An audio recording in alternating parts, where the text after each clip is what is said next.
We're halfway through the year already, and these are the top 2018 video games.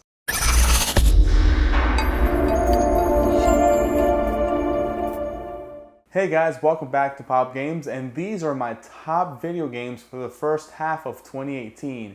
Now please remember to subscribe so you don't miss videos like these.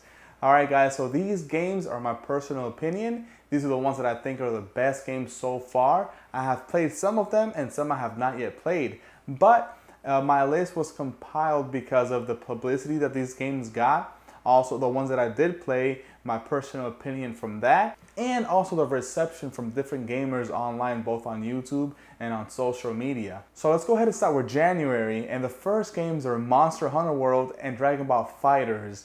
Now, I didn't play Monster Hunter World, I played the beta, and I thought it was good. It was a little challenging because I was playing by myself in the beta trying to take down these monsters, but I don't know much about Monster Hunter World, but I did hear that a lot of people played up to 100 and 200 hours of the game, and they loved it. Of course, some of them were, loyal fans of the franchise, and me not knowing that much, I don't want to dive into the game, but I did hear a lot of great things about that game.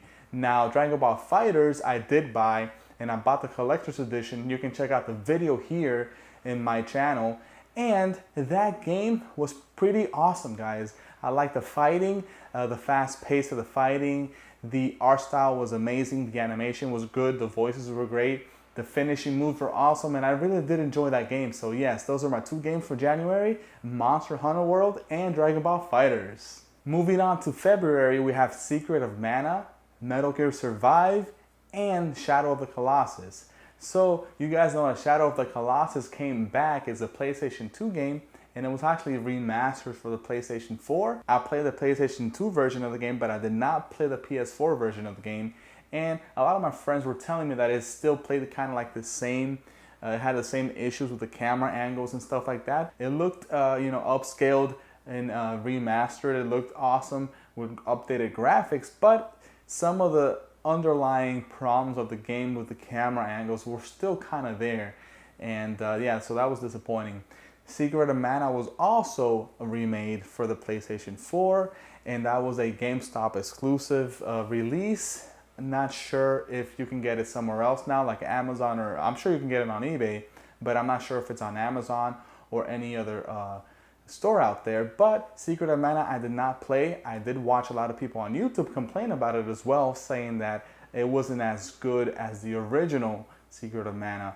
And the last game, Metal Gear Survive, was hyped for a while, but a lot of people were really disappointed by this game because basically it let down the Metal Gear Solid series, and the game was a survival game. However, it was kind of crappy. It didn't have a good story. It didn't have a good gameplay aspect of it, and it was basically a letdown, and a lot of people did not like that game. But since the hype was there, I almost bought it, but now it's going down in price on Amazon, and it's about $12. You can order it down in the description down below, but I'll think about that. But so far for that month of February, it was one of the top games that people were talking about. March was a crazy month. We had Ni no Kuni 2, Sea of Thieves, and Far Cry 5.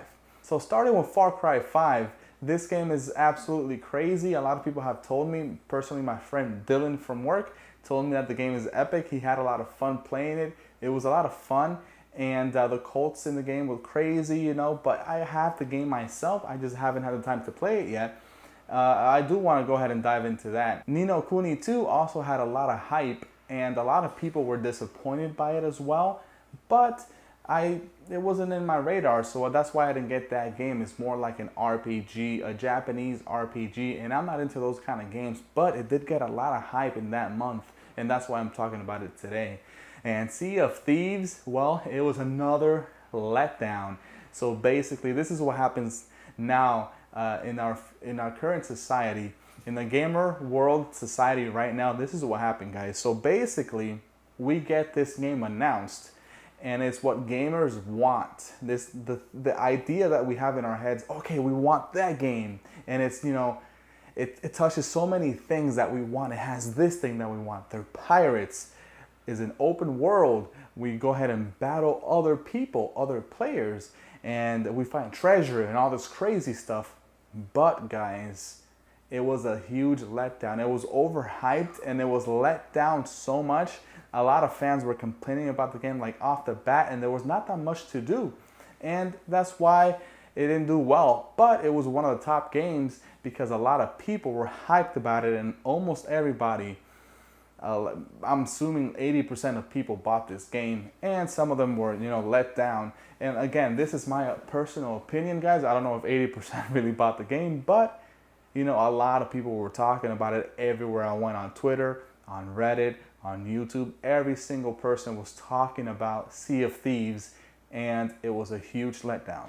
April comes around and we get Yakuza 6, which is a game that I don't know much about, but again, a lot of people were hyped about it.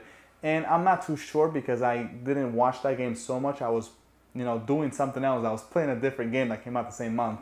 And that other game was God of War.